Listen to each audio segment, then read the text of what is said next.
공개하고 있습니다. 이기 때문에 그 어떠한 특혜가 없는 겁니다. 자, 그런 가운데 윤석열 대통령이 언론사들에게 공개돼 가지고 을 취소해줘서 그래서 주목을 받았습니다.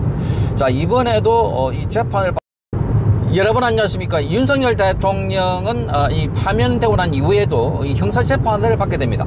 자, 내란 수괴 혐의와 관련해서 서울중앙지방법원에서 이 재판을 받게 되는데, 이 재판을 담당하는 판사가 쥐기현 부장판사입니다. 이 쥐기현 부장판사는 지난번에 윤석열 대통령의 구속을 취소해줘서 그래서 주목을 받았습니다.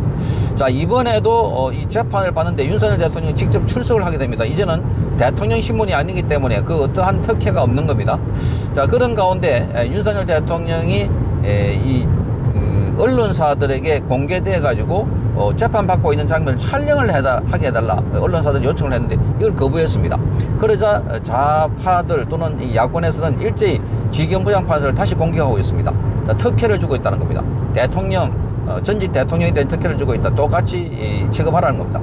그런데 전직 대통령에 대한 특혜가 아니라 윤석열 대통령이 촬영을 하지 않는 것이 그게 일상입니다.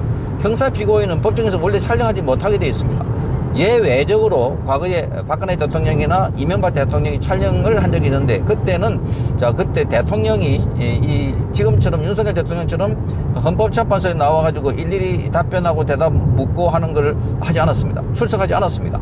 그런데 윤석열 대통령은 다 나왔고, 체포되는 과정에서도 윤석열 대통령은 그 경찰이 3,000명을 풀어가지고 윤석열 대통령을 구속영장을 집행하러 왔던 것이었습니다. 대통령이 나중에 거기에 재벌로 걸어갔습니다. 자, 사람들이 다치고 경찰과 경호처 간에 충돌이 있을까봐.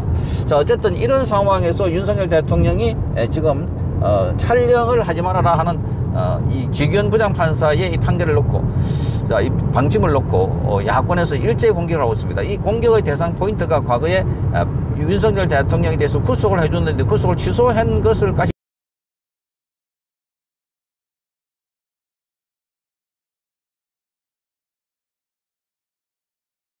자, 이게 쥐기현 판사 조남을 보면 여성인 것 같은데. 아니. 남성이래요? 네, 남성 맞습니다. 남성. 제가 개인적으로 좀 아는 분이에요. 제가 이제 가정법원이 있을 때 제 연방 배석 판사였어요.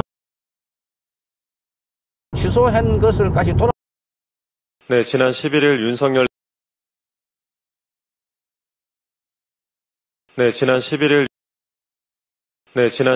윤석열 내외가 관저에서 퇴거해 서초동 아크로비스타로 들어갔습니다. 시즌2를 기대하고 있는 석연치가 않습니다. 417호 대법정은 전직 대통령들의 형사재판이 열렸던 곳입니다. 전두환, 노태우, 이명박, 박근혜에 이어서 이번엔 윤석열이 심판을 받게 됐습니다. 법에 따라 재판할 것인가?